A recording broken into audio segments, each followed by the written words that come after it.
does he do? He might go all the way. He gives it a ride. It's a chance. It'll be a goal. Beauty, buddy. Wants to roll on the floor. He can. Cometh the moment. Cometh the champion.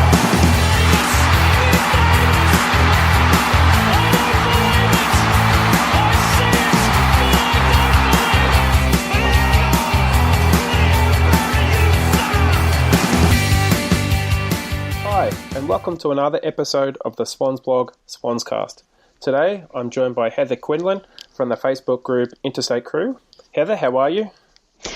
Thanks, Justin. You're really good. Thank you for inviting me back again. It's nice to be shown some face.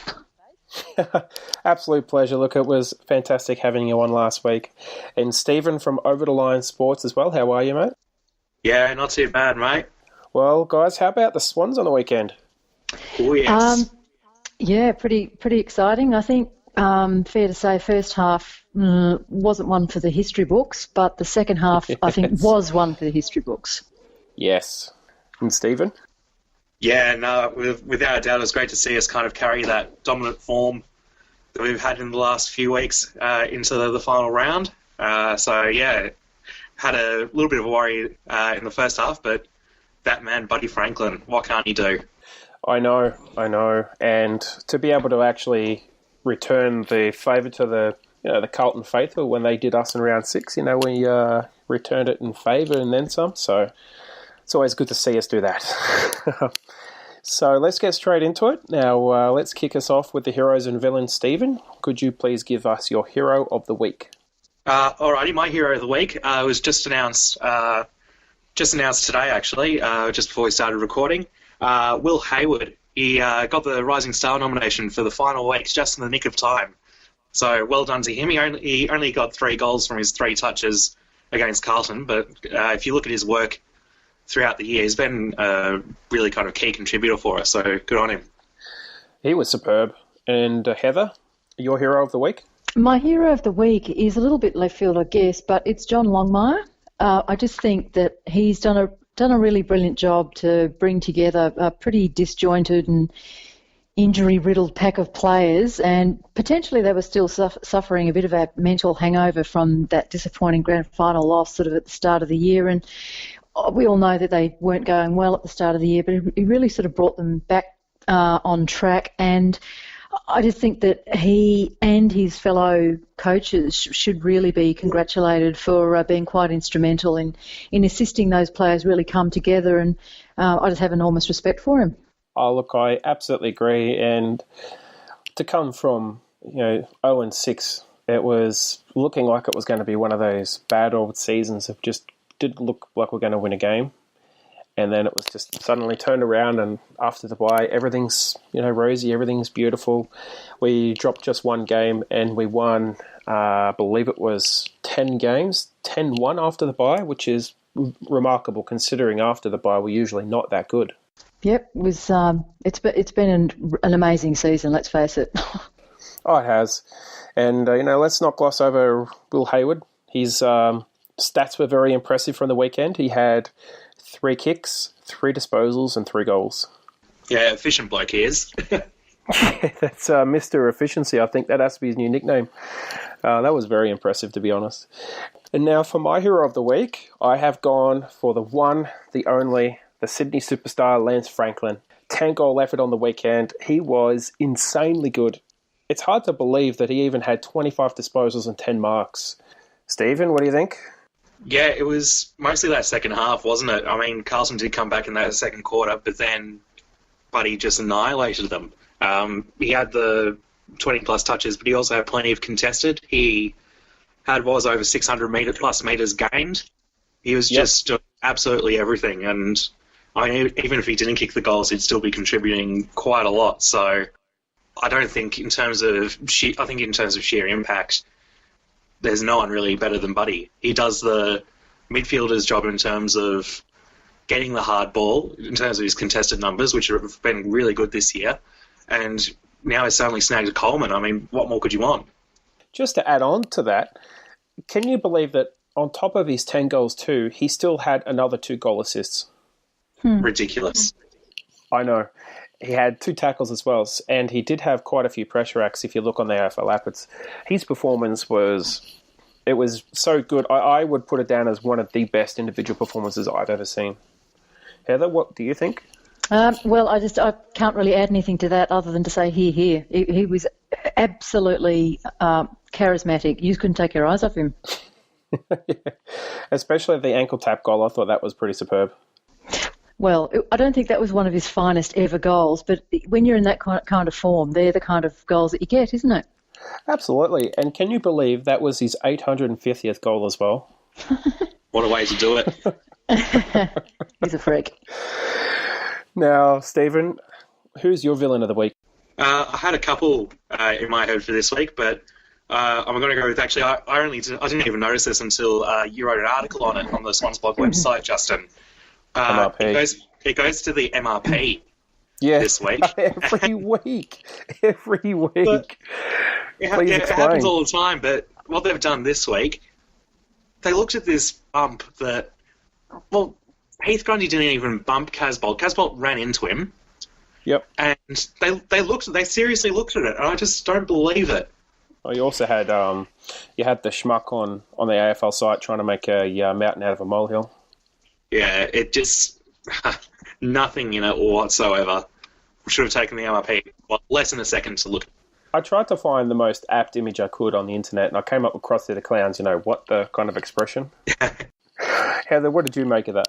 I could not believe that it had actually been looked at or reviewed in any way. I was racking my brains trying to think of something that I'd watched in that game, and I honestly couldn't think of anything. I don't know what the MRP is doing, but I think they do need a holiday. We've talked about them ad nauseum throughout the season, and it's getting to a point where they just should be scrapped. They no longer hold up their purpose. So, Look, Heather, would you like to let us know what your villain of the week is? Yeah, my villain is actually the team, GWS. I was quite amazed at their poor performance versus Geelong. I was really expecting a high-quality, hard-fought, really quite a close match, and GWS on their game and on their day are a really, really good team, and they can score very quickly. And yes, I was expecting a lot more than what we got, which was, well, frankly, it was just a poor performance. I don't know how many players won their position, but I'd say not many. I would like to mention Callan Ward, who always tries really hard. But the rest of them, you could virtually raffle them. And as for Stevie J, I'm sorry to say, but I think he needs to be dropped. He's done. He's gone. He's done. Yep. Yeah. He is done like a dog's breakfast. Yeah. Yeah, So against the best teams, he just doesn't quite have the same. He has the occasional moment of freakishness, but he just doesn't have the consistency to play a full game, I guess. He doesn't look fit. That's the biggest problem at the moment. He seriously looks overweight. Yep, I'd agree with that. A bit porky, and he's just not kicking goals. He's just not kicking goals either, and that's what he's kind of there for. Look, they'll have to drop him if they're serious about the finals. They have to drop him. If they're not, let's hope he keeps playing, because I don't think they're going to see any magic from him. But look, for my villain of the week, I did actually spend a bit of time thinking about this. I was originally going to go Mason Cox with his calamitous play in the forward half when he actually managed to kick a point from a horrendous Melbourne turnover, but that didn't even make the top 3. In the end, I had to settle with the Suns. That was an outright disgraceful performance. Look, Port Adelaide are very good. There's no question about that. They can score, and they can score fast. But to kick one goal in almost 3/4 of football is just absurd. That is so bad. They are a garbage team. They were already checked out. They're on the holidays. They're gone. So, bon voyage. But I think that's just symptomatic of where that football club's at the moment, unfortunately. Yeah, I agree. Dreadful. You can look back at. I kind of find myself comparing Gold Coast and GWS and the way they've kind of tried to manage and form their lists. And it seems to me that Gold Coast have focused on, sheer talent, whereas GWS have focused more on kind of a bit more strength and grit in their players. Yeah. I'm not sure if you guys have found that, but you kind of look at, especially look at Gold Coast's injury list, and they've got talent on their list. There's no doubt about it. They had 4 top 10 draft picks this year, but they're just not getting the results. And I think their list management just needs to have a massive look, because what they've done just simply hasn't been good enough. They've probably, in the past 4 years, there have probably only been 2 decent picks that I can think of off the top of my head that are really kind of doing well enough. They haven't left already, so Diego Mira and Dion Prestia left. There's their midfield pretty much gone, other than Ablett, who's now injured. Or gone, Or gone. Anyway, we don't quite know what's happening there. But other than, I reckon, Tom Lynch and probably Peter Wright as well, you can probably put that name in there. Yep. No one else has really put in the kind of consistent performances that you can say, right, this guy's going to be a key contributor for the Suns for the next 10 years. You just don't see too much of that at the moment. Maybe Stephen May. I think he's got some... He's a good player, and he appears to have a bit of grit about him, but he can't carry the team. Can't carry the team. Not from centre-half back anyway. Look, I think they've got they've got the makings of an actually pretty good team, very talented team. They just don't work. They don't have a game plan that works at all. And to be honest, they play like they just don't even know what they're doing. It's quite astonishing whenever you watch them play.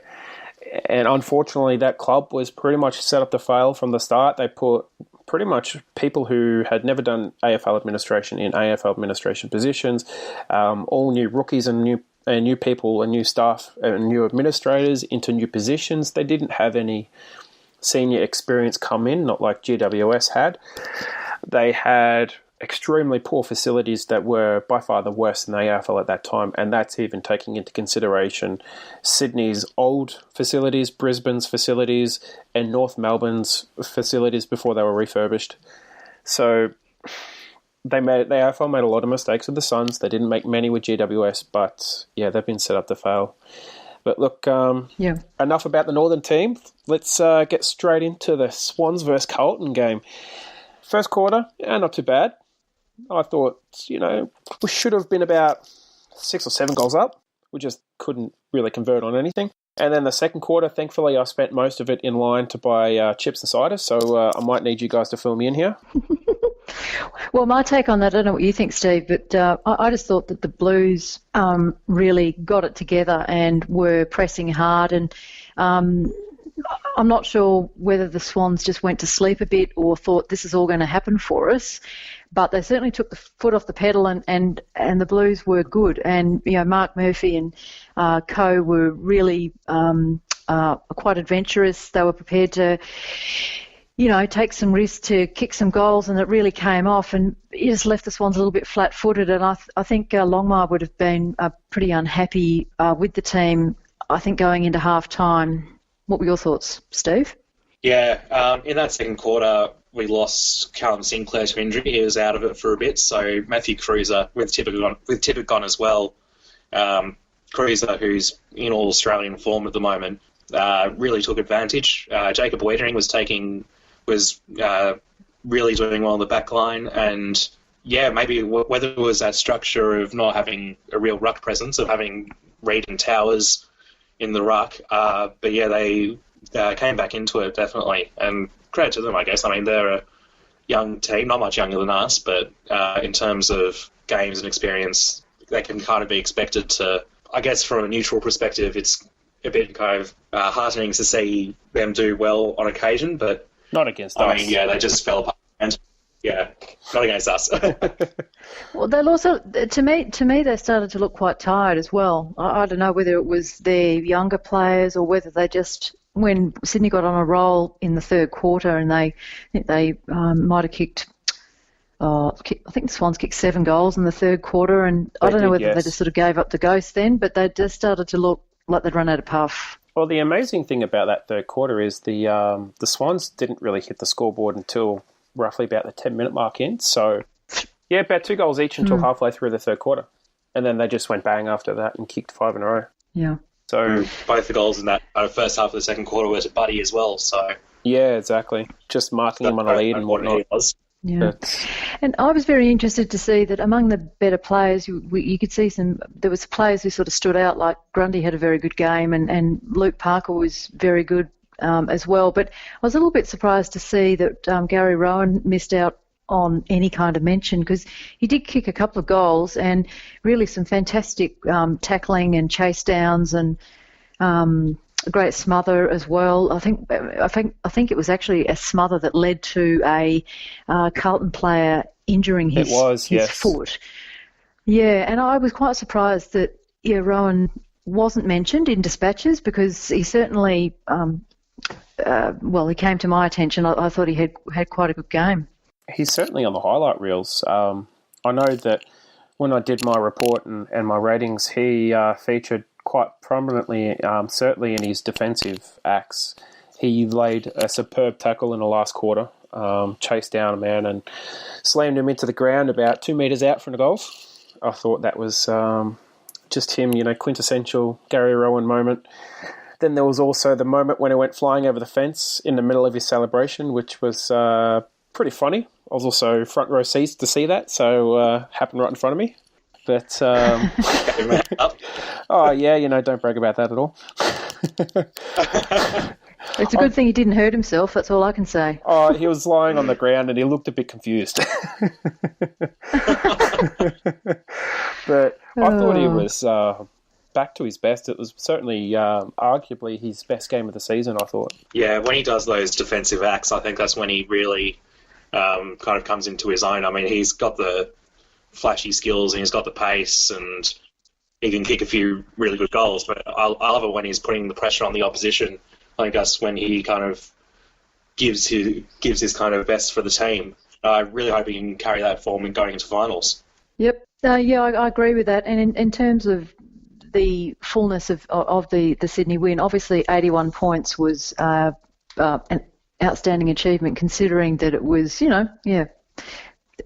through parts of the second and probably early in the third quarter, it was a lot closer than that. So they really came good, and we really just have to reiterate that Lance Franklin, who's being paid $10 million to play for the Swans, really he has seriously delivered for a couple of years now. And for all those doubters, and I was one of them who doubted sort of his value, he brings the people through the gates, and when he performs like that, he just sets the whole place alight. He's on every highlight reel going around on all the football shows, and frankly, it's just exciting to watch, and please give us more. Oh, yes.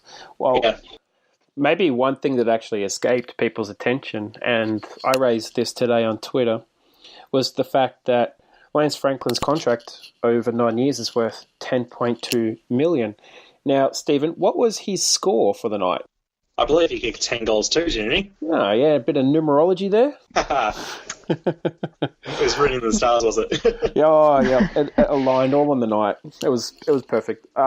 Just one of those, one of a kind of performances. You don't see that too often from any kind of player, to be honest.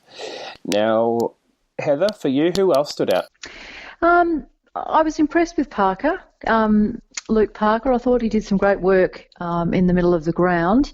For a while there, I thought they might have been missing Hanbury and Papley, and obviously would like to have seen them. But I thought that Parker was very good, and also Josh Kennedy. I don't think we can not mention him. He was definitely among their best. He gets those hands free, doesn't he? He's such a strong man, and he just really gives them some drive out through the middle. And I know that with our ruck problems, we were probably up against it, winning some of the centre clearances and whatnot. But Josh Kennedy came through again, and it was really good to see. And a thumbs up also to Reg Grundy with a couple of his wonderful intercept marks, and really not giving Casbolt a show of making any sort of impact on the scoreboard.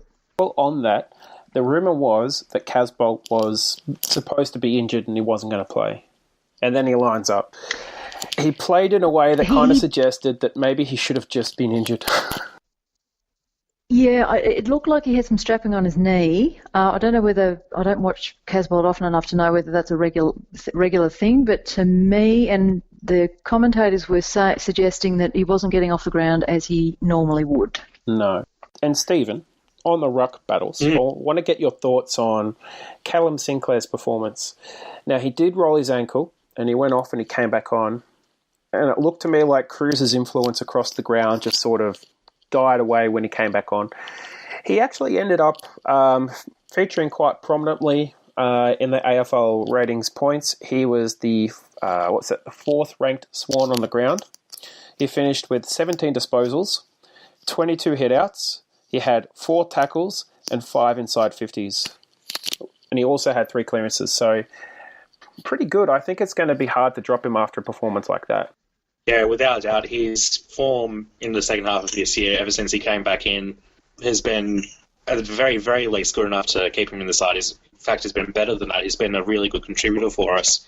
He's not he's never going to be considered for an All-Australian ruckman position, but he doesn't make us look totally inadequate in ruck battles. And to be honest, that's with our kind of dominance everywhere else around the ground at the moment, especially in our defence. Just having someone like that who can, take it to your Cruisers and your Jacobs and those sort of players, it's just invaluable, I think. Well, he's quite athletic and agile around the ground. So the one thing I noticed was he was competing with Cruiser around the ground more so than in the ruck contests. He's not going to beat him. And in the end, Cruiser ended up with 37 hitouts.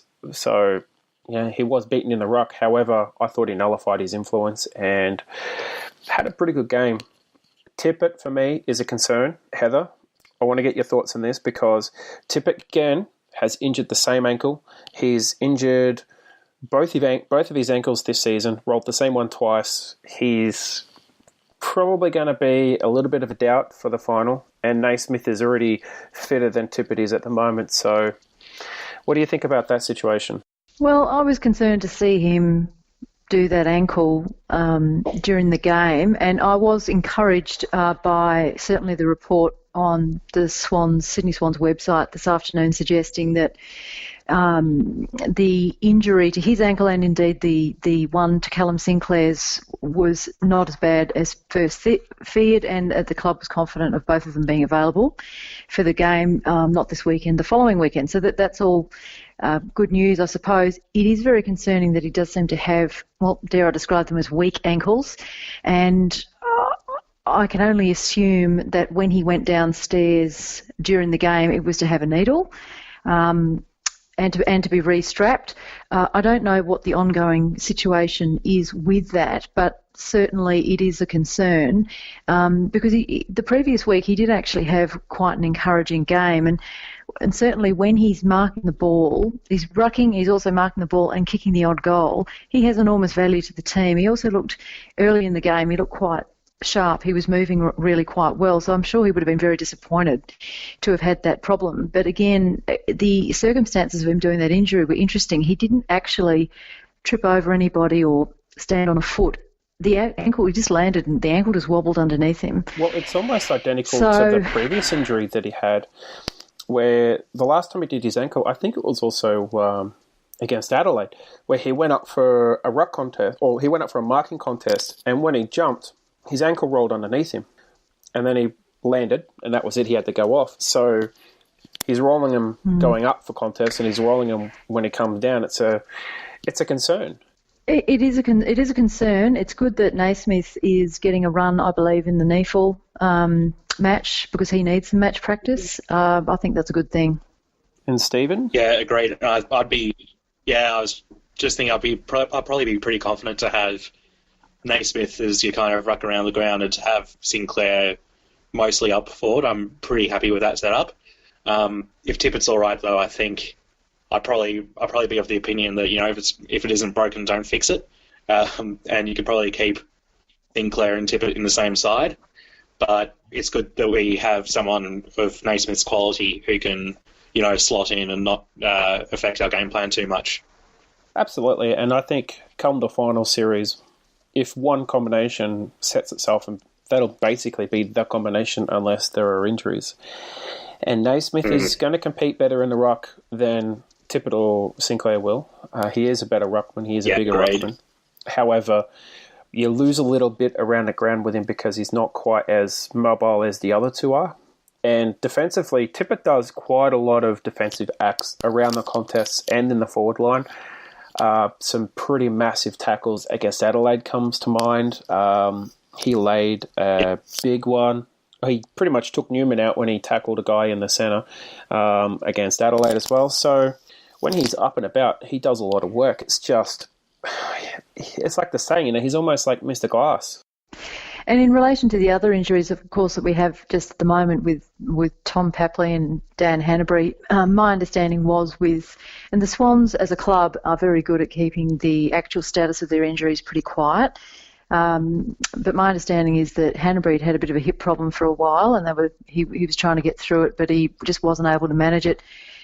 I think both of those guys will be back for the first round of the finals. You couldn't imagine either of them being kept on ice, for that big game. So I think that there'll be a full book of players to choose from, which will make the coaching staff very, very happy, and it's good to have a bit of competition for those spots in the team. Absolutely. And Stephen, what do you think? Yeah, without doubt. I mean, it seems like we'll have pretty much a full list to choose from once finals start. My kind of thinking at the moment is, of course, Hanbury and Papley will have to come back. And who do we drop from the Carlton game to fit? Absolutely. Came in the Carlton game, and he was kind of all right without being too kind of, starring on the ground. He had 14 disposals, 10 of those handballs, 2 marks, 4 tackles, only 4 of those contested and 1 inside 50. So he didn't have the most responsibility on the ground, and I imagine he'd be the one to go for Hanbury at least. Yes. Papley. Who do you drop for that? I think that's a tricky one. I think it might come down to basically Hayward or Towers, and I think it might depend on the opposition and the role they need. Hayward has done superbly, in fits and bursts throughout the season, but as young players are, they can be inconsistent. And I think sometimes in some of the really big physical games, he goes a little bit missing, and that's understandable. He doesn't have the experience, potentially the strength and the endurance and the stamina to beat his opponent. Whereas you look at Towers, he is a role player, a utility. He was basically rucking against Cruiser, so we had our 2 ruckmen go down and we still had someone in the ruck. He can fit in defence, he can fit in attack and play a defensive role at either end. So my suspicion is that it could potentially be for the Essendon match. I'm not sure. I'm not sure. I think Hayward might find himself still in the team. Yeah, I mean, he's played 18 games in his career so far, and in 7 of those he's kicked multiple goals. Yes. So in terms of that kind of inconsistency, he might have had only 1 or 2, and then he'd be dropped to the Newcastle for a week or 2, but then he'd come back and contribute again. So I'm not too worried about that. And having the extra week, I'm generally against this extra week before the finals start, but I think it will be good for Hayward just to get his head back in. He might play on the Newcastle side just to kind of keep his hand in, but he'll definitely have every opportunity to hold his spot inside, I reckon. And Heather, what do you think? I endorse what's already been said. It's very hard to know who would be dropped, and I'm sure that the coaches are going to be thinking that one through and with great consideration, but clearly Papley and Hanbury will definitely come back, and then it's a bit of a raffle after that.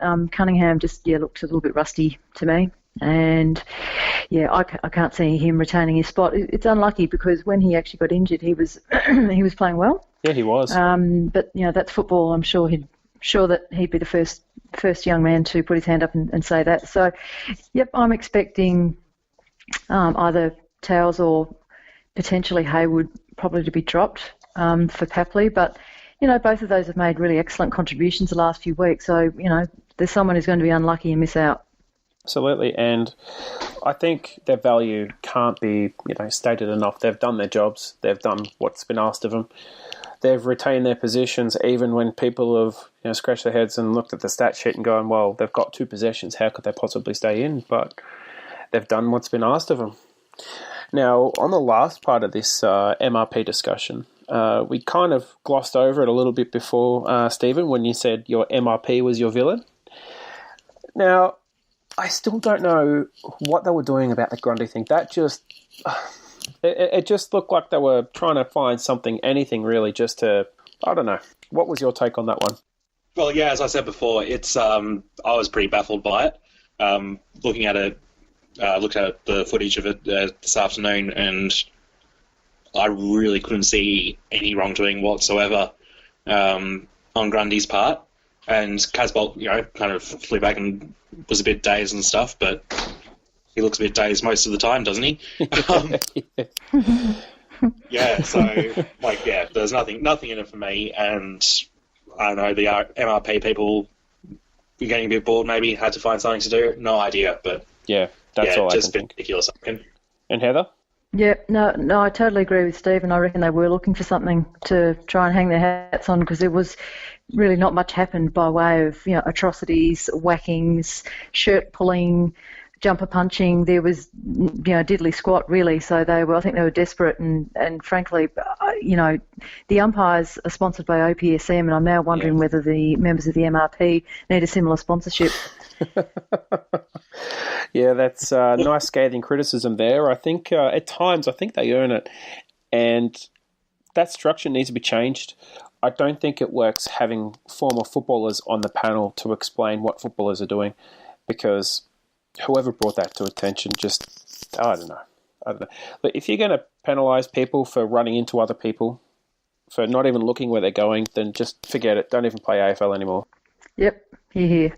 Anyway, look, we bash the MRP every week, but I think that's enough for this week. So let's look at the results from last weekend. Let's just do a nice quick wrap. So you touched on briefly before about the GWS game. Now, they went down by 7 goals in what was a bit of a shambolic performance. Then, of course, we had the Suns going down by 22 goals. And then probably the most hilarious result of the weekend, in my mind, was Heather, last podcast. I said I didn't want to pick Collingwood. And what happened?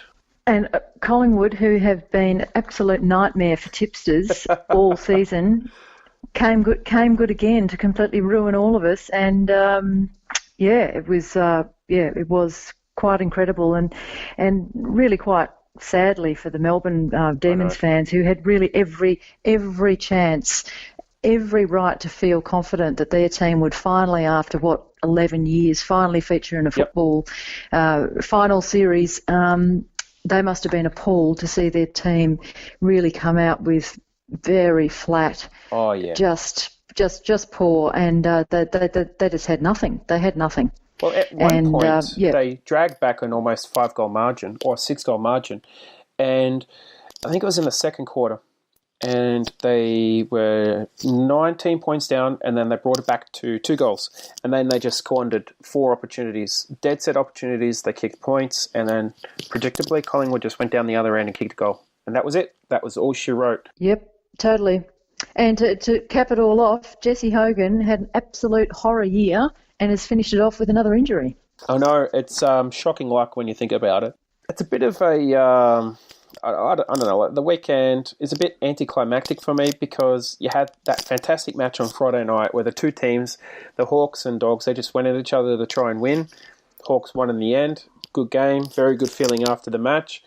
Then you had Collingwood beat up on Melbourne, which was, in a way, pretty funny. And then the Lions, they just putrid after half-time. They got smashed. And then, of course, we smashed Carlton.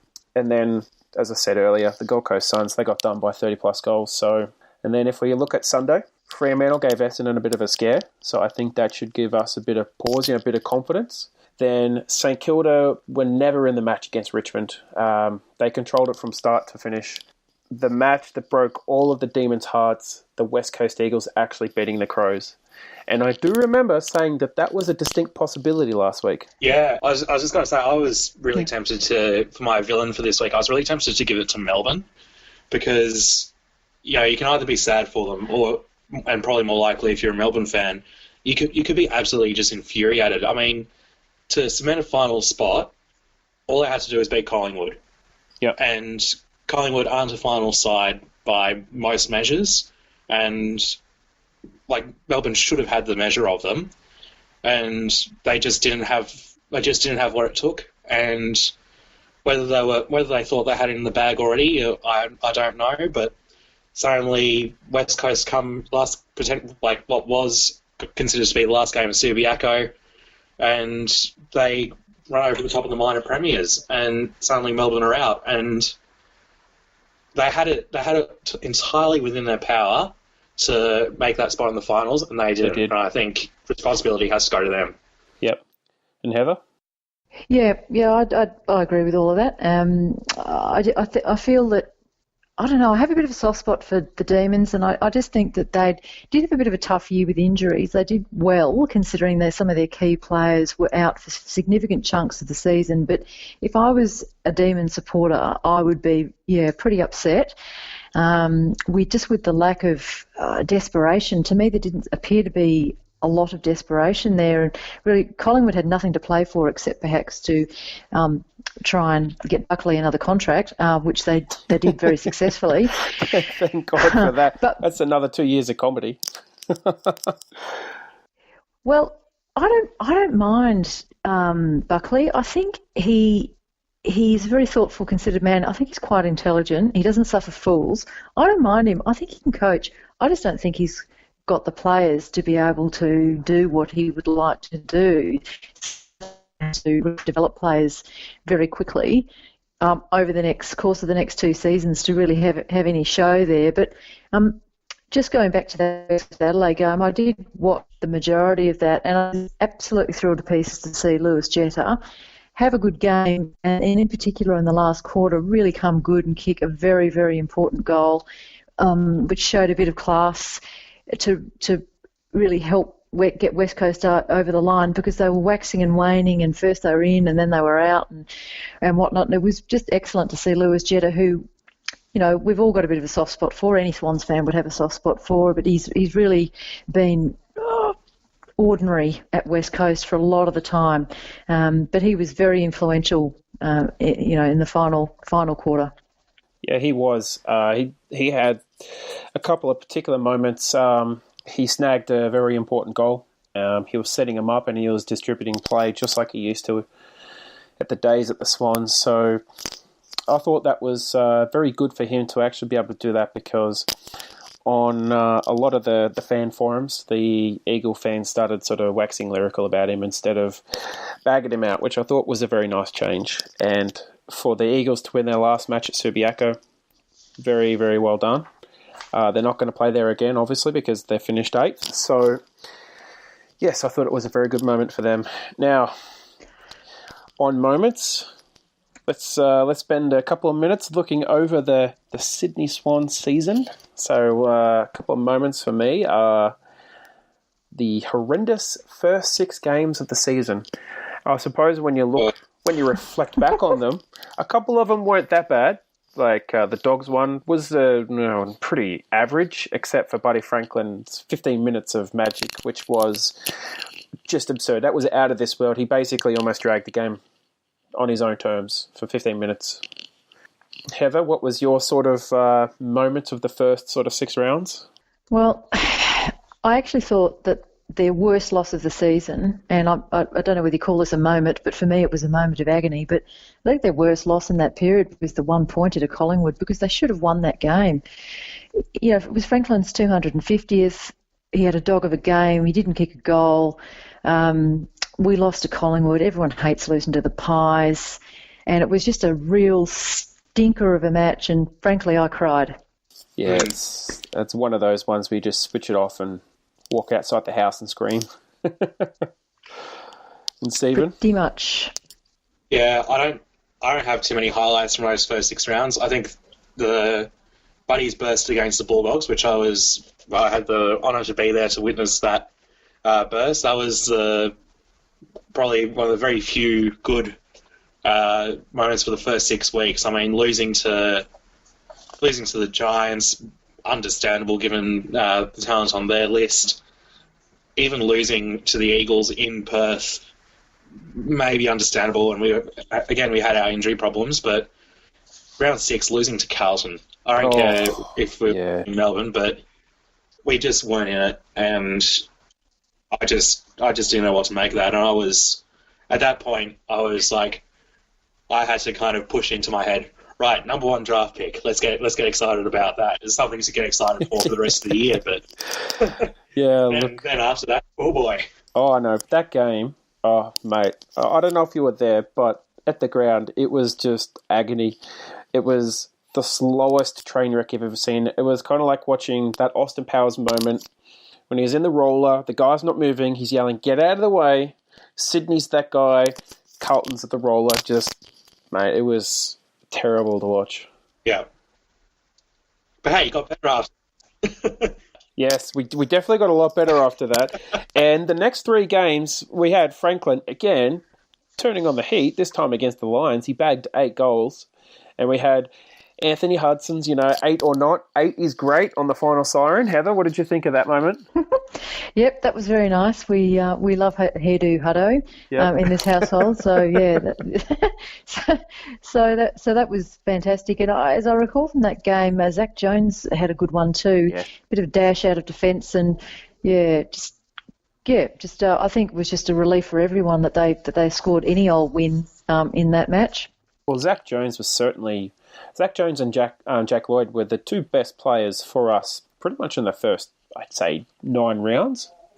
And despite the wins over St Kilda and North Melbourne, which were very impressive, which also included McVeigh returning to the team, I believe, against the Lions, and then twanging his hamstring, a very light strain, and also doing his groin against the Roos, kicking those 2 goals in a couple of minutes. The second one just absurd. We had Jake Lloyd getting knocked out in the first minute, basically the first contest of the match against the Hawks. And again, later on in the season, he was a late withdrawal. So it just goes to show how important a player Jake Lloyd is, that the only 2 games we lose after round 6, he's not in them. Now, that's not to say that he's a match winner, but it just goes to show just how important he is. Yeah, it's easy to write him off as a light accumulator who racks him up behind play off half-back, but there is a correlation there. I mean, it's also very possible to say, the Hawks just are our bogey team. But yeah, I mean, we didn't have him and we lost them, so yeah, I agree there. Look, I think he's basically like a quarterback almost. Mm. Yep, I think so too. I think he's a little bit underrated, and it flies under the radar a bit. But I think that's a good thing because you just, one of the great things about the Swans is that yes, we do have Lance Franklin, and he is worth his $10 million, but it takes a very even performance across the rest of the team, and you can't have a team of superstars because that's not how you win. So I'm pretty happy to have Jake Lloyd in our back line. I think he's just an important cog, and we do have a fantastic defence. We're very stingy, and I was at that game in round 10 at the SCG, and very disappointed to see both he and Reid get knocks to the head and have to come off, and I'm sure that affected the final result. I would make the point, though, that Hawthorn has a very good record against Sydney in recent times, and it does remind me a little bit of when Sydney used to lose consistently to the dreaded Collingwood. Yes, which we finally broke our voodoo in 2012. So unfortunately, there's no omen against Hawthorn this year in that way, but yeah, I agree. We're not looking good against Hawthorn at the moment. Oh, thank God they're not in the finals. That's all I can say. Yeah. Yeah, I wouldn't like playing against them, to be honest.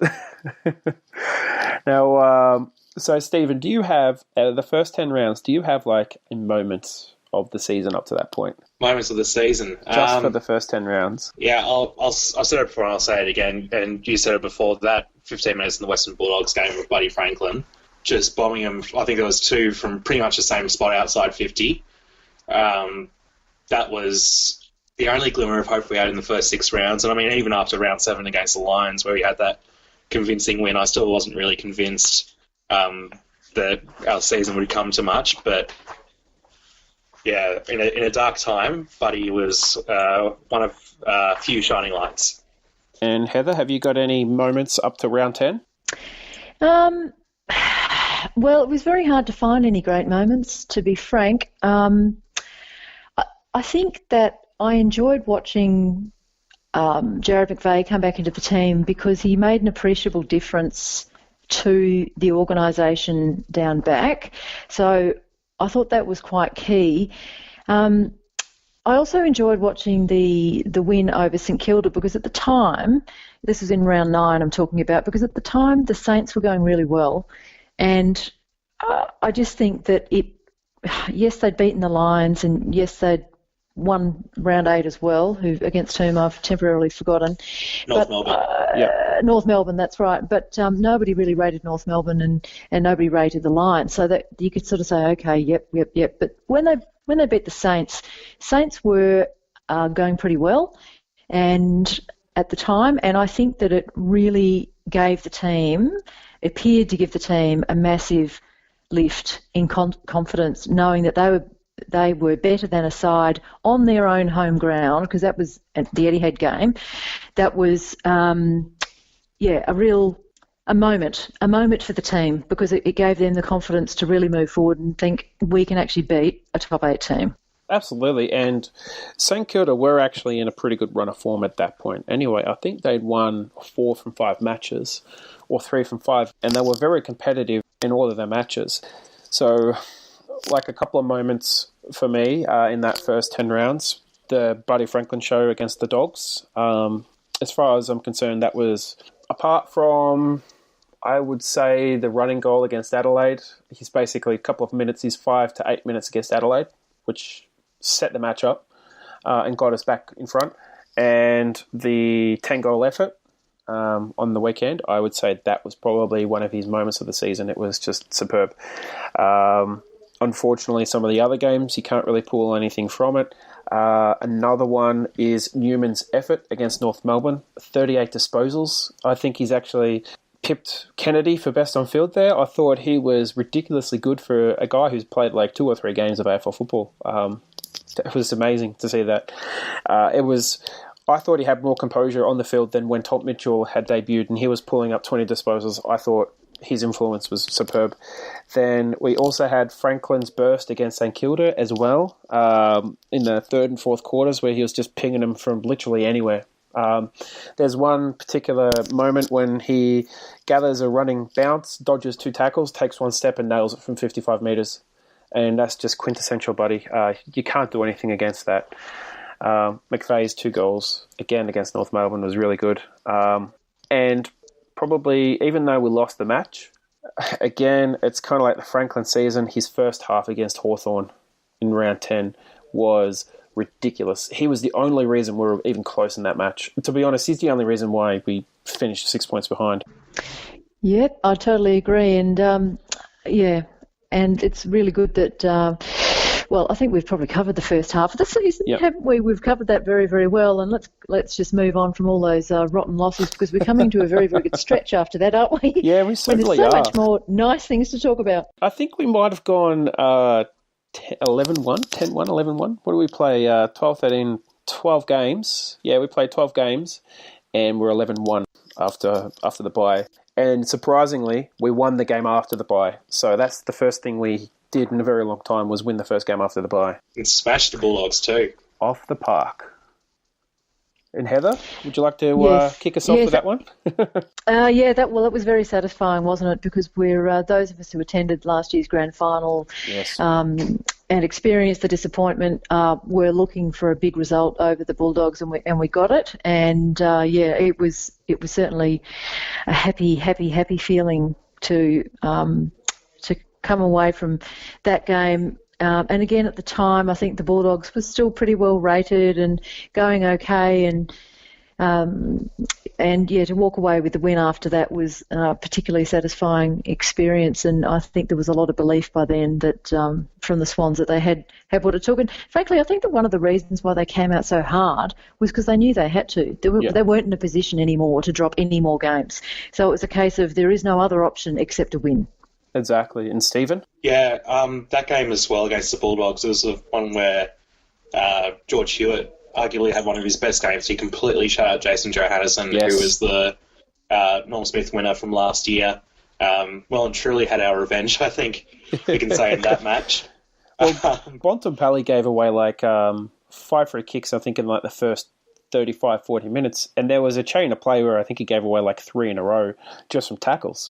And it was amazing the fact that the Bulldogs were being penalised for actually dropping the ball for a change. Yeah, it was nice, wasn't it? It was really good, especially for us. It was really, really good. I'll tell you what, though, the next two games, round 13 and 14, mate. Party mouth moment. Party mouth moment. On that Richmond game, we were both there, and we were both texting each other roughly about 10 minutes into the second quarter, and I think we're both saying, I think it might be time to head home. And then that's when the Swans really started to turn the screws and get their way back into the game, because it was over 6 goals at that point. I think it was 5 points to 41, 42 or something like that. It was really quite horrific. Yeah, we were really down and out for the count. Alex Rance was holding Buddy really well in their small forwards. I think that one. I think Shai Bolton playing his first or second game, and he was kicking some really impressive goals, and they just looked a lot more energetic than us in that first half. But it was really impressive that they could turn around it from being so outplayed in the first half. Heather? Yeah, my recollections from that game are that Richmond, I think, might have kicked 5 goals in the first quarter, and there was a bit of shell shock, I reckon, and among the Sydney Swans players. But then they kind of shook themselves out of it and got back in it. And Josh Kennedy really lifted in the second half, and Hanbury also. And I think that they did a lot of grunt work and just helped stop Richmond from controlling the game through their pace. They've got a very, very pacey team, in particular in their midfield. And the Hanbury and Kennedy were very instrumental for me in just sort of getting the Swans back on track. But obviously it was a whole team contribution. You can't just sort of lay it on 2 players. But I was really impressed with both of them. And, of course, the final couple of minutes, I think we only led by a couple of points, and there was that fantastic series of passes and play that really sort of took everybody by surprise. And I know I'm a Gary Rowan fan, and I will be quite happy to stick my hand up here and say it, but I was nice to see Gary Rowan involved in this one, because of course he kicked the sealer goal, but only after Nick Newman had spoilt a Tigers pass at the last minute, and he sort of just collected the ball off the ground. He kicked it beautifully to Nick Smith. Smith got it back sort of up into the forward pocket. I think the ball went out, but actually then from the tap, Kennedy got free. He kicked the ball, and then it was Rowan who was able to gather it in the forward 50 and then kick the goal, which sealed it for them. And that was, I think, must have been pretty shocking for the Tigers fans, really, to watch what was going on, because they'd had a lot to cheer about in the first part of the season, and they were all a bit shocked with the into silence, I think. Yeah, the crowd was certainly shocked into silence. I can attest to that. And that was another game where Newman was arguably one of the best, if not the best, on ground for the Swans. He was very impressive. And that Rowan goal really started the run of 2 games where he actually won the match for the Swans, with the next one being against Essendon. Now, that one is a bit of a... That one's... Look, it's one of those games where we shouldn't have been headed at any point. And the Richmond game really started our run afterwards. We just weren't accurate at all for about 6 to 8 rounds. And the Essendon game was a point in case. We kicked 11-20 for the night to win by 1 point. So a better team would have and should have punished us, but trailing by 19 points with 4 minutes left to go, we shouldn't have won that, but we did. So yeah, we'll take it. I was actually in Melbourne for that night, and I was in a pub in the city surrounded by Essendon fans. And when Papley put that smother on the Goddard kick out, it was about, like, everyone just kind of was a little bit, like, shocked and silent and stuff with only a couple of seconds left. And there was me and only 2 other guys in a pub full of probably about 60 people who suddenly just, like, stood up a bit. And you could just tell who the other Swans fans were. It was just a wonderful moment. And, Justin, that match definitely ranks as my best win of the season. Not the best game in terms of performance, but the best win of the season, because really, if you're if you're a supporter, you want to know that your club is going to keep on believing even in the dark times. And they must have thought to themselves, my God, we are 19 points down. There's only a few minutes left to play. To have the intestinal fortitude to keep on coming and keep on coming and to never give up, and then to pull off a series of really quite miraculous plays, including Papley's brilliant smother. And, you can name all of them. Obviously, Rampy was the one who just stuck it on his boot and headed for goals and hoped for the best. And then of course, Franklin's Rowan's crucial quite behinds. Remarkable. Yep. Franklin's crucial behind. They were all crucial. 7-point They were play. all crucial. They were all crucial. But, really, that's what you dream of as a supporter, don't you? To see your team dig themselves out of the poo and come good in the dying seconds. And I was in my lounge room at home here in Perth, and I was doing the dance of joy around the coffee table. My partner was in Sydney, and she said that the crowd just went absolutely nuts. It was screaming in joy, like probably the biggest win they've ever had. That's just how they were celebrating. And Nick Davis. well, I was going nuts myself, and I was in my lounge room by myself with the dogs, and the dogs didn't know what was going on. But like a lot of people go back to Papley and his smother, which was absolutely important. There's absolutely no question about that. But there are two moments in the last 3 minutes that I think were perhaps as crucial, or maybe even more crucial, that sort of set the chance up for the Swans. And that was Mills twice outmarking McDonald, Tip and Woody. Yep, I was hoping you'd say that. Oh, the second one. Yeah, me too. The second one, he This was out whole the back and season gone, has just and he got it. And that saved the game. That second mark, hands down, saved the game. Yeah, I agree with Mills that. He's been doing that all season. He's been not quite as standout as he was last year, but he's just been doing the good things, taking the hard marks when needed. Oh, I just can't get over how brilliant this guy's going to be for us. Oh, absolutely. And he's still 19, 20 years old, signed a long-term contract, so he is undoubtedly a future captain. And I've been, singing his praises on the blog recently, and I think my player ratings are getting a little bit sort of mushy the way I'm sort of talking about him, but I think he deserves it. He hasn't even played 50 games, and he's playing like he's played 200. Our goal-kicking woes transitioned into the hilariously bad goal-kicking performance against Melbourne, which was, quite frankly, absurd. We had 9 shots on goal in the first quarter before we kicked our goal, and up to that point we kicked 0-8, and Melbourne had kicked 4 straight from like 6 forward 50 entries. They never looked like at any point they were going to win it. Never had happened, but, jeez, that was an extraordinarily bad goal-kicking performance. Thanks for reminding us, Justin. Well, I'll move on, but let's just say that the result was great, but the result should have been about 100 points at half-time. That's like the gap between the two teams. They were never in it.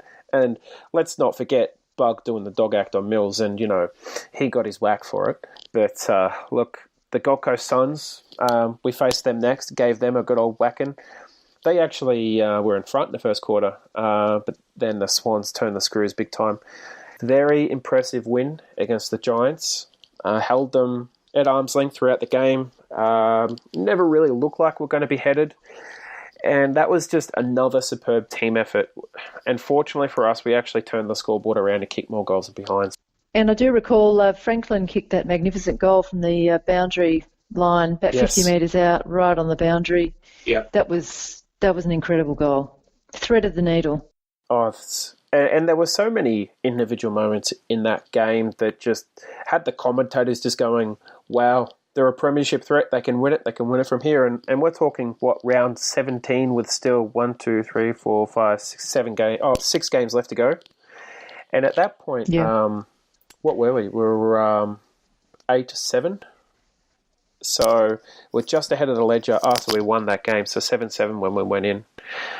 Then we had the return game against St Kilda. Gave them a good old pumping. And then let's skip over the next game. We don't want to talk about Hawthorn again. Delete. Another goal. That was a shocking performance, to be honest. There should have been more than 6 points. It should have been about 30. But then we backed it up, and we've turned Geelong into our bunnies. And I think Skilled Stadium should be renamed to South Melbourne CG. South Melbourne Cricket Ground. I love it. We've won, I think, 3 from the last 4 there, and we now hold, and this is the amazing thing, over, I think, the last 20 or 30 years, the Sydney actually holds the best away record against Geelong at Skills Stadium. It's quite remarkable. So we beat them. Yeah, we just played really well, don't we? We were superb. We torched them in that first quarter, and then that was it. They didn't really come back at all.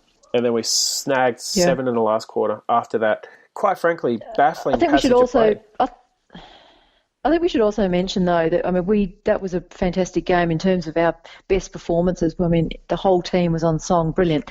Papley had 3 goals and so lively, and we looked really, really sharp. But we do have to remember that Patrick Dangerfield did not play that in that game. Yep. Mm-hmm. So something to think, bear in mind. Should there be a movement from into the second week of the finals? Well, and Selwood was injured in that second half as well. So 2 of their best midfielders. Yes. Yeah. But let's not forget last year in the finals, we thrashed them as well by 6.5, 7 goals. And they had basically their entire full list. Now, given the fact that they had the bye, it's understandable because they weren't anywhere near the races in that first sort of 40 minutes. But I think our best team against their best team is still good enough to beat them. Their second-level midfielders, they're not very good compared to the rest of the competition or even ours. They're not very good. What do you guys think? I'm not yet convinced by Geelong. They've had some really good wins, but I actually rate Adelaide better than Geelong. In fact, on their day, I rate GWS better as well. It's just that GWS keep annoying me by turning in these really crap performances just when you least expect them to. But yeah, I think that Sydney has a better balanced team than Geelong, and I'd be confident if we met them that we would beat them. But I have enormous respect for Patrick Dangerfield. He is a gun. And Stephen? Yeah, we certainly seem to have the measure of Geelong in past years, and I think that psychological edge is probably what will hold us in the best stead going into the finals meet-up if we should happen to bump into them in the finals. They'll probably have Selwood back by the time we meet them. So if we do, they're going to be at the top of their game probably. So we certainly can't be too complacent. Yeah, absolutely. You can never be complacent against them. They definitely have the ability to be able to beat teams, and they can score quite heavily and quite quickly. We saw Tom Hawkins when Grundy went off in the second quarter. He actually got on top of Melican and Rampy. So that in itself is, it's a bit of a concern. I thought the most impressive thing about the Geelong game was the fact that Franklin really had 0 impact for the game. He had just 8 disposals and 1 goal. A lot of praise was given to Lonergan for that, but I think also the Swans played him in a way where they just kind of stuck him in a pocket and just went to the opposite pocket almost every single time. So Hayward finished with 3, Papley finished with 3, Hanbury 2, including the goal that basically parted the Red Sea, which was insanely difficult and just ridiculously good. Rowan with 2, and a really good contribution from several other players. And then the Swans gave Fremantle an almighty thumping. It's kind of amazing to think that Ross Lyon and his crew are still getting a gig after they copped 2 absolute hidings. But Franklin started to get back into form, 4 goals. Parker 3 goals. He was continuing his sensational form. And then the Adelaide game. So, Heather, you still think the Essendon one is the game of the season? Yeah, I do in terms of the most exciting win. I think in this one, the Swans were very lucky because if Adelaide had kicked straight, they would have won this game. For me, the excitement factor and it was the manner of the way they came back against Essendon that really made me feel very happy as a supporter and as a watcher of football. I think in this one, there was a large measure of obviously there was a large measure of luck in the Essendon game too, but overall, I mean, this was a really enjoyable game, and I always thought that even though the Swans did have a very good start against Adelaide, you were always expecting them to come back because they've got a lot of goal kicking power in that team, and it came as no surprise to me when that early lead was whittled away. But obviously, it's very encouraging, isn't it, when your team hangs in there and doesn't give up, and I just think there's something pretty special about the current Swans group. And Stephen? Yeah, it was, I mean, put simply, it was an arm wrestle between the two form teams of the competition for most of the year. And I think the result reflected that. Yeah, it did, didn't it? And it's I agree, and I said on the night that the Swans were very lucky to get away with the win in the end. They looked like they stepped off the pedal a bit in the second quarter, and the Crows got a run on, and once you lose momentum, it's almost impossible to get it back, and the Crows made the most of it. They also had some, quite frankly, appalling umpiring going their way. It was probably the most one-sided umpiring performance I've seen all season, and it looked like right at the end of the game, they kind of just sort of tried to tilt it a bit back in Sydney's favour, and were kind of lucky because they got Franklin with his goal, he set up Rowan, and then you had the last couple of moments, especially Papley sealing the win. So, yeah, it's that one was one of those real backs against the walls, real rear guard sort of effort. And those are the kind of games you have to win if you want to win a final, because that's what finals football is all about. It's about sticking with it all the way to the end. And I don't know what you guys think, but the commentary about the Eddie Betts 50 that led to Sam Reid's set shot, especially with Hayden Kennedy coming out afterwards, he said that he didn't think it was a free kick to Callum Mills, and he certainly didn't think it was a 50-metre penalty. I don't think that justifies how bad the umpires were throughout the match. And you had that Charlie Cameron non-free kick paid as a free kick in the third quarter that led to an Eddie Betts goal. So what do you guys think, Heather? Well, my understanding is that Josh Kennedy had, under instruction or not, but he had a chat with the umpires and probably drew to their attention the lopsided nature of the count and probably asked the question, what exactly is it that we're doing that we're being penalised for? And perhaps the umpires had a bit of a look at their own stats and went, "Ooh dear, yes, that's looking a little bit interesting." So there was definitely some squaring up going on, and I've got absolutely no doubt in my mind, having watched the replay on a number of occasions, that Hayden Kennedy is 100% correct, because Callum Mills should never have been given that 50. Yep. But in the scheme of things, who cares? Because there were other free kicks against that weren't paid for the Swans that just were nothing. Yep. Let alone ones that were probably given in error. So I don't really care so much. And I think we talked about this last week, so we won't bleat on about it too much. But I don't think people care so much about the free kicks that are given to another team so much. It's more that you want balance and that you want the same rules being applied for both teams. So theoretically, had they been, the free kick count may have been more like sort of 2015, and everyone can live with that.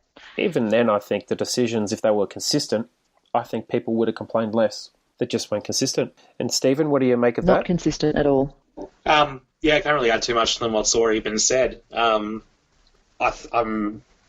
I'm very grateful that we did get that 50 in the end, but I think inconsistent umpiring is just something we're going to have to get used to. I mean, it's a pretty thankless task being an umpire, and I will note that quite a few of those frees, particularly at the start of the game, were due to Isaac Heaney for reasons which still I absolutely have no idea, trying to tag Rory Sloane. Just Isaac Heaney, never be a tagger again, please. that was probably one of the most baffling. That was I have no words for that. That was just baffling, that selection. It was. I mean, Heaney can do a lot of things, but just tagging isn't one of them. And of course, Hewitt and Jack went to Sloane after half time and basically shut him out of the match. So. Look, I talked about it a couple of weeks ago. It doesn't matter if you don't shut him down. You've got to shut down Laird. You've got to shut down Crouch. We didn't do that for 2.5 quarters, and they just ran right. But look, the last game was, of course, the thumping win against Carlton, which we've already discussed. Now, I'd like to get your overall thoughts on the season, Stephen. If you could give me a rating from A+ to F, F being not fantastic. Well, if you're looking at the matches from beginning to end, you probably wouldn't give it an A+, but I think because of our start and where we've come to from that, I can't give it anything else but an A+. We've just turned it around in such adversity, I think gives us more credit than if we actually did all right in those games. So, yeah, A+ for me. And Heather, what would you say? Oh, You're very generous, Steve. I'm thinking to myself, what am I going to say here? I'm thinking, and please, I wouldn't want any supporter to think bad of me here, but I'm thinking more like a B plus with a bullet. So I would just say that clearly the start that they had was very poor. Yep. I think there was, yes, there were some injury issues, but at times I didn't think that some of the players' heads were in the right space. Sometimes the effort wasn't as good at the right times as what it should have been. I don't think that any of the Swans would be happy with how that panned out in the first 6 games. Certainly not. And there was a lot of commentary about that as well. Yeah, there was, and I don't think many of I don't know whether actually I've heard any players sort of use the injury excuse that much. I think they've all just put their hands up and said, you know what, it really wasn't good enough. So I'm not game enough to give them an A+. I'd rather give them a B+, but with the rider that the teacher has put a note on the report saying little Johnny had a very, very bad start to the school year, but he's lifted his game and he's finished off very strongly, and that's really, really encouraging to see. Yep, I agree. I can see the A+ and I can see the B+. I'm going to be devil's advocate, and I'm going to sit right smack bang in the A field. Now, I know we've talked about this, especially last week, Heather, certainly in regards to how the Swans have gone. And the first 6 weeks, they were right off. Basically, we were talking about draft picks, as Stephen said earlier, and the last 16 games have been anywhere from euphoric to just outright stressful, but the Swans have somehow managed to do it. They've won 14 from 16 under, quite frankly, probably the most pressure situation that any team would have had to have done it under. No team has made the finals from 0-6, so let alone 0-5. And we did have our chances to finish top 4, except for the 2 Hawthorn, banana peels. So, yeah, look, it's the season could have been so much more, but granted, from where we started and where we are now, it's I would say it's a decent season. It has the makings of being a tremendously good season, and one that, even though the Dogs won from 7th last year, the Swans could potentially turn around and go, guys, you didn't do it from 0-6, so give us a break. That's what I'm really looking forward to. I'm trying to keep a lid on that excitement, because I think we can definitely go all the way. And to even be uttering that sentence, I'm quite in shock. But I certainly think that this team has some amazing momentum, and I would just say, watch out, Essendon. Oh, absolutely. And look, I want to add one more thing before we go to you, Stephen. We talked about this last week, Heather, that the difference between what Ross Lyon said after the match and what John Longmire said earlier in the season was night and day. Ross basically said, too many young players, injuries, etc., so forth. And you are absolutely right in saying that Longmire and the team haven't used injuries as a crutch or an excuse.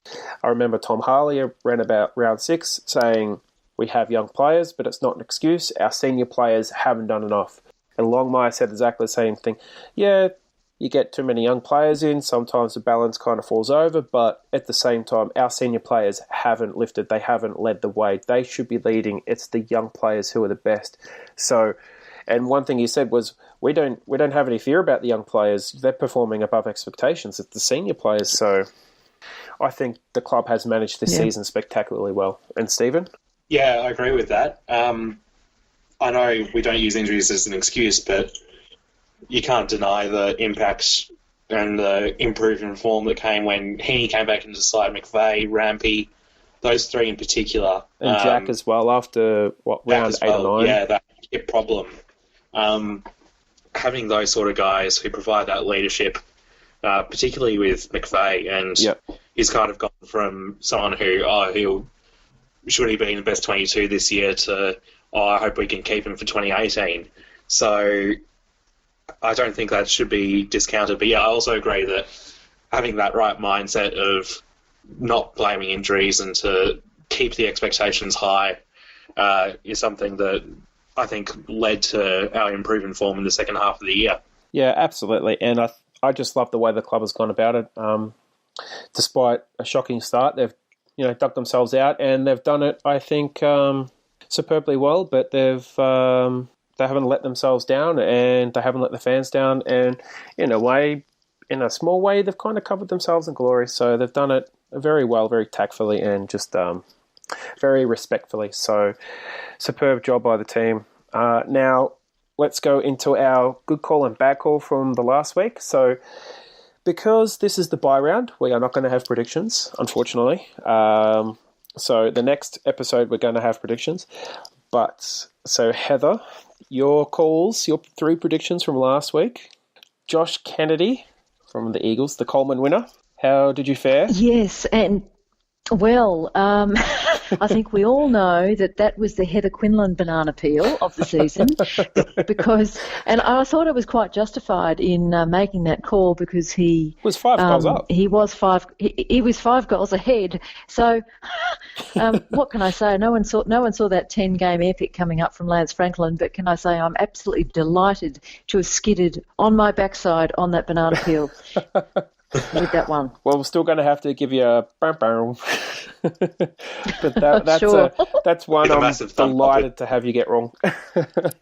Now I had you down as Fremantle 10 plus goals. I'm hoping that was Fremantle to be defeated by 10 plus goals, not to. That was totally to be. I think with Carlton. Did we play Carlton, please? No. Oh, Fremantle to be defeated by 10 plus goals. Yes. Yes, and that did not came happen. true, I think. No, they lost by 18 points, I believe it was. Around about. Yeah. Yeah, they lost narrowly by 3 goals. Actually, right. Well, Look, I've deleted that one from the memory too because it was so poor. Well, Essendon kicked the sealer with I think 2 minutes left. So Fremantle were right. That's right. They only won by 15 points. Yep. Yeah, I think they only won by 15 points. I think you're 100% correct. I'm sorry, Heather. Am I 3 from 3 this week, no, Justin? No, you're none from 2 and now, fortunately, this never eventuated, but Callum Mills, if targeted, whole team would respond. Now, I'm going to give you a tick, ding, because Carlton didn't target him. Jed Lamb tried a few silly things, but no one was having any of it, especially when they're 10 goals down. So I'll give you a 1 from 3 there. Now, phew, thank goodness for that. What about you? Now, I only got 1. I had Franklin at 6 plus goals. That's a big tick. Bing. That's about big tick. Excellent. That's like my second prediction I got right of the year, maybe my third out of about 30. Swans 50 plus point lead at halftime. That second quarter let me down. And Giants, you forsake me. I had you guys at 2 plus goal winning, and man, that is a 10-goal turnaround. Shocking, absolutely shocking. So I got 1 from 3. You got 1 from 3 as well, Heather. Oh well, that's could be worse, couldn't it, Justin? Well, usually I get none from 3, so I'm pretty happy. Good one. Oh, but then again, I'm picking, Collingwood to win most weeks, so I'm going to get none anyway if I keep doing that. Now, Heather, thank you so much for joining us tonight. It's been a pleasure. Thank you once again, Justin. It's been really good fun, and also thanks, Steve, for your great contributions. It's really wonderful to be able to come on and talk a bit of Swans footy and footy in general, and hope everybody's enjoyed it. Absolutely. And Steve as well, mate. Thank you so much for coming on. Yeah, thanks. Always a pleasure to be on here and chat about the team we love. Look forward to having you guys on again sometime soon. And remember, guys, you can always follow us on Twitter, Facebook, and Instagram using the tag, the Swans Blog. And you can always be in touch with us during the week using the hashtag SwansCast. Thank you very much. And until next time, go Swans.